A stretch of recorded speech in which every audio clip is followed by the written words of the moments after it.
ಉತ್ತರ ಕನ್ನಡ ಜಿಲ್ಲಾ ಮಟ್ಟದ ಜಾಗೃತ ಮತ್ತು ಉಸ್ತುವಾರಿ ಸಮಿತಿಯ ಸದಸ್ಯರಾಗಿ ದಾಂಡೇಲಿಯ ಅಂಬೇಡ್ಕರ್ ಭೀಮಧ್ವನಿ ಸಂಘಟನೆಯ ಅಧ್ಯಕ್ಷರು ಹಾಗೂ ಸಾಮಾಜಿಕ ಹೋರಾಟಗಾರರಾದ ರವಿ ಮಾಳ್ಕರಿ ಅವರನ್ನು ನೇಮಕ ಮಾಡಲಾಗಿದೆ. ಅನುಸೂಚಿತ ಜಾತಿಗಳ ಮತ್ತು ಅನುಸೂಚಿತ ಬುಡಕಟ್ಟುಗಳ ದೌರ್ಜನ್ಯ ಪ್ರತಿಬಂಧ ತಿದ್ದುಪಡಿ ನಿಯಂತ್ರಣ ಕಾಯ್ದೆ 2016ರ ನಿಯಮ 17ರ ಅಡಿಯಲ್ಲಿ ಉತ್ತರ ಕನ್ನಡ ಜಿಲ್ಲಾ ಮಟ್ಟದ ಜಾಗೃತ ಮತ್ತು ಉಸ್ತುವಾರಿ ಸಮಿತಿಯ ಸದಸ್ಯರುಗಳನ್ನಾಗಿ ನಗರದ ಅಂಬೇಡ್ಕರ್ ಭೀಮಧ್ವನಿ ಸಂಘಟನೆಯ ಅಧ್ಯಕ್ಷರು ಹಾಗೂ ಸಾಮಾಜಿಕ ಹೋರಾಟಗಾರರಾದ ರವಿ ಮಾಳ್ಕರಿ ಅವರನ್ನ ನೇಮಕ ಮಾಡಲಾಗಿದೆ. ಉತ್ತರ ಕನ್ನಡ ಜಿಲ್ಲಾ ಮಟ್ಟದ ಜಾಗೃತ ಮತ್ತು ಉಸ್ತುವಾರಿ ಸಮಿತಿಯ 3 ವರ್ಷದ ಅವಧಿಗೆ ಪರಿಶಿಷ್ಟ ಜಾತಿ ಮತ್ತು ಪರಿಶಿಷ್ಟ ಪಂಗಡದ 5 ಸದಸ್ಯರನ್ನು ಆಯ್ಕೆ ಮಾಡಲಾಗಿದ್ದು, ಈ ಸಮಿತಿಯಲ್ಲಿ ರವಿ ಮಾಳ್ಕರಿಯವರು ಒಬ್ಬರಾಗಿರುತ್ತಾರೆ.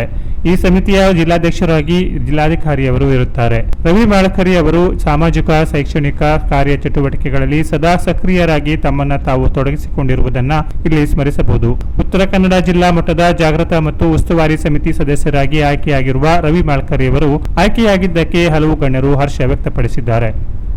Canara plus news, Dandeli.